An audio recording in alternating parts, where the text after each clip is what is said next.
அனைவருக்கும் வணக்கம். நம்ம தொடர்ந்து நம்முடைய ஸ்பார்டன் சீரிஸில் பார்த்தீங்க அப்படின்னா, டிஎன்யூஎஸ்ஆர்பி சப் இன்ஸ்பெக்டருக்கான முக்கியமான வினாக்கள் தான் நம்ம பார்த்துட்ருக்கோம். இது ஸ்பார்டன்ஸோடைய 9வது வீடியோ. இதற்கு முந்தைய வீடியோக்கள் பார்த்தீங்க அப்படின்னா, ஸ்பார்டன்ஸ் அப்படின்ற பிளேலிஸ்ட் இருக்கும். மறக்காமல் செக் பண்ணி பாருங்கள். தொடர்ந்து டெய்லி வீடியோ பாருங்கள். டெய்லி இந்த வீடியோ அப்லோட் ஆகிட்டு இருக்கு. வாங்க வீடியோக்குள்ளே போயிடலாம். முதலாவது கேள்வி, ஒரு குறிப்பிட்ட தொலைவின் நீளத்தை கண்டறிய பயன்படுவது எது? இதற்கான சரியான விடை அளவு நாடா. இரண்டாவது கேள்வி, ஒரு வானியல் அலகு என்பது அப்படின்னு கேட்டிருக்காங்க. இதற்கான சரியான விடை 1.496 இன்ட்டு 10^11 மீட்டர் அப்படின்றதான் ஒரு வானியல் அலகு. மூன்றாவது கேள்வி, பாஸ்கல் என்பது எதனுடைய அலகு? இதற்கான சரியான விடை அழுத்தம். அழுத்தத்துடைய அலகு தான் பாஸ்கல். நான்காவது கேள்வி பொறுத்துக. 0.001 கிலோகிராம் அப்படின்றது எவ்வளோ கிராம் அப்படின்னா 1 கிராம். 0.00001 கிலோகிராம் அப்படின்றது பார்த்தீங்க அப்படின்னா 1 மில்லிகிராம். அதே மாதிரி ஒரு குவிண்டால் அப்படின்றது எவ்வளோ கிலோகிராம் அப்படின்னா 100 கிலோகிராம் தான். ஒரு மெட்ரிக் டன் அப்படின்றது எத்தனை குவிண்டால் அப்படின்னா 10 குவிண்டால். ஐந்தாவது கேள்வி, தேசிய இயற்பியல் ஆய்வகம் அமைந்துள்ள இடம் எது? இதற்கான சரியான விடை பார்த்தீங்க அப்படின்னா புதுடெல்லி. புதுடெல்லியில் தான் இந்த தேசிய இயற்பியல் ஆய்வகம் அமைந்திருக்கு. ஆறாவது கேள்வி, புவியீர்ப்பு முடுக்கத்தின் சராசரி மதிப்பு கடல் மட்டத்தில் எவ்வளோ அப்படின்னு கேட்டிருக்காங்க. இதற்கு பார்த்தீங்க அப்படின்னா 9.8 மீட்டர் செகண்ட்ஸ் -2 அப்படின்றதான் இதற்கான சரியான விடை. ஏழாவது கேள்வி, வெற்றிடத்தில் வெவ்வேறு நிறை கொண்ட பொருட்கள் யாவும் ஒரே உயரத்தில் இருந்து விழும்போது நிகழ்வது அப்படின்னு கேட்டிருக்காங்க. இதற்கான சரியான விடை பார்த்தீங்க அப்படின்னா 2 பொருட்களும் ஒரே நேரத்தில் தரையை வந்தடையும் அப்படின்றதான் இதற்கான சரியான விடை. எட்டாவது கேள்வி, நீளம் தாண்டுதல் போட்டியில் உள்ள போட்டியாளர் நீண்ட தூரம் தாண்டுவதற்காக தாம் தாண்டும் முன்பாக சிறிது தூரம் ஓடுவதற்கான காரணம் என்ன அப்படின்னு கேட்டிருக்காங்க. இதற்கான சரியான விடை பார்த்தீங்க அப்படின்னா இயக்கத்திற்கான நிலைமம். ஒன்பதாவது கேள்வி, நியூட்டனின் இரண்டாம் விதி எது அப்படின்னு கேட்டிருக்காங்க. இது விசையின் விதி தான், நியூட்டனுடைய இரண்டாம் விதி.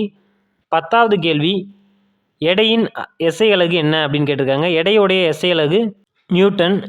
எடை என்பது ஒரு டேஸ் அளவு அப்படின்னா இது ஒரு வெக்டர் அளவு. 11வது கேள்வி, பொழுதுபோக்கு பூங்காவில் குடைராட்டினத்தில் சுற்றும் பொழுது நீங்கள் எந்த மாதிரியான விசையை உணர்கிறீர்கள்? இதற்கான சரியான விடை பார்த்தீங்க அப்படின்னா மைய விலக்கு விசை. 12வது கேள்வி, ஒரு பொருளை செங்குத்தாக மேல் நோக்கி எறிந்தால் பொருளின் திசைவேகம் படிப்படியாக குறைந்து பெரும உயரத்தை அடைந்த நிலையில் டேஸ் மதிப்பு பெறுகிறது. இதற்கான சரியான விடை 0. 13வது கேள்வி, தொலைவு வேகம் அப்படின்றது என்ன அளவு அப்படின்னா ஒரு ஸ்கேலர் அளவு. 14வது கேள்வி, உயவு பொருள்களுக்கு உதாரணம் அப்படின்னு கேட்டிருக்காங்க. இதற்கான சரியான விடை பார்த்தீங்க அப்படின்னா கிராஃபைட், விளக்கெண்ணெய், கிரீஸ் இதெல்லாம் உயவு பொருட்கள். 15வது கேள்வி, தாவரங்களின் வேர்கள் மூலம் உறிஞ்சப்படும் நீர் மூலக்கூறுகள் எதன் வழியாக நுண்புல ஏற்றம் காரணமாக மேல் நோக்கி செல்கின்றன? இதற்கான சரியான விடை சைல குழாய்கள். 17வது கேள்வி பொறுத்துக. அனல் மின் நிலையங்கள் எங்கே இருக்குது? நெய்வேலி மற்றும் எண்ணூரில் இருக்குது. இந்த நெய்வேலி பார்த்தீங்க அப்படின்னா எந்த மாவட்டம் அப்படின்னா கடலூர் மாவட்டம். எண்ணூர் திருவள்ளூர் மாவட்டம். இரண்டாவது பார்த்தீங்க அப்படின்னா நீர் மின் நிலையங்கள்லாம் எங்கே இருக்குது அப்படின்னா மேட்டூர் மற்றும் பாபநாசத்தில் இருக்குது. மேட்டூர் பார்த்தீங்க அப்படின்னா எந்த மாவட்டம் அப்படின்னா சேலம் மாவட்டம். பாபநாசம் அப்படின்றது திருநெல்வேலி மாவட்டம். மூன்றாவது பார்த்தீங்க அப்படின்னா அணுமின் நிலையங்கள்லாம் எங்கே இருக்குது அப்படின்னு கேட்டிருக்காங்க.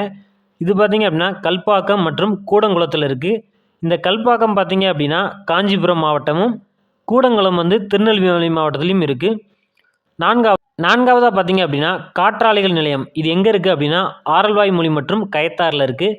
இந்த ஆரல்வாய் மொழி பார்த்தீங்க அப்படின்னா கன்னியாகுமரி மாவட்டத்திலையும் கயத்தாறு திருநெல்வேலி மாவட்டத்திலையும் அமைந்திருக்கு. 18வது கேள்வி, ஒரு மின்சுற்றில் பாயும் மின்னோட்டத்தின் அளவை அளவிடும் கருவி எது? இதற்கான சரியான விடை அம்மீட்டர். 19வது கேள்வி, மின்னழுத்த வேறுபாட்டின் எஸ்ஐ அலகு என்ன? இதற்கான சரியான விடை வோல்ட். 20வது கேள்வி, முதன்மை மின்கலத்திற்கு எடுத்துக்காட்டு. முதன்மை மின்கலம் அப்படின்னா இதற்கான சரியான விடை பார்த்தீங்க அப்படின்னா லெக்லாஞ்சியன் மின்கலம். 21வது கேள்வி, நிக்ரோம் என்பது எதனுடைய உலோக கலவையாகும்? இதற்கான சரியான விடை நிக்கல் மற்றும் குரோமியம் அதனுடைய உலோக கலவை தான் நிக்ரோம் அப்படின்னு அழைக்கிறோம். 22வது கேள்வி, மின்னோட்டத்தின் காந்த விளைவை கண்டறிந்தவர் யார்? இதற்கான சரியான விடை கிறிஸ்டியன் ஒயர்ஸ்டட். 23வது கேள்வி, மின்னூட்டத்தின் மதிப்பு இதற்கான சரியான விடை 1.602 இன்ட்டு 10⁻⁻19 கூலும். 24வது கேள்வி, இரும்பின் மீது ஏற்படும் அரிமானம் மற்றும் துருப்பிடித்தலை தவிர்ப்பதற்காக அதன் மீது பூசப்படும் படலம். இதற்கான சரியான விடை துத்தநாகம். 25வது கேள்வி, இந்தியாவின் வீடுகளுக்கு பயன்படுத்தப்படும் மாறும் திசை மின்னோட்டத்தின் அளவு எவ்வளவு? இதனுடைய மின்னழுத்தம் பார்த்தீங்க அப்படின்னா 220 வோல்ட், அதிர்வெண் பார்த்தீங்க அப்படின்னா 50 ஹெர்ட்ஸ். 26வது கேள்வி, நேர்திசை மின்னோட்டத்தை மாறுதிசை மின்னோட்டமாக மாற்றப்படும் கருவி. இதற்கான சரியான விடை புரட்டி. 27வது கேள்வி, மின்திறனின் அளவு. இதற்கான சரியான விடை வாட். அவ்வளோதான் கைஸ், இன்றைக்கான வீடியோ கம்ப்ளீட் ஆயிடுச்சு. தொடர்ந்து இந்த வீடியோவை பாருங்கள். நெக்ஸ்ட் ஒரு வீடியோவில் நான் உங்களை சந்திக்கிறேன். நன்றி, வணக்கம்.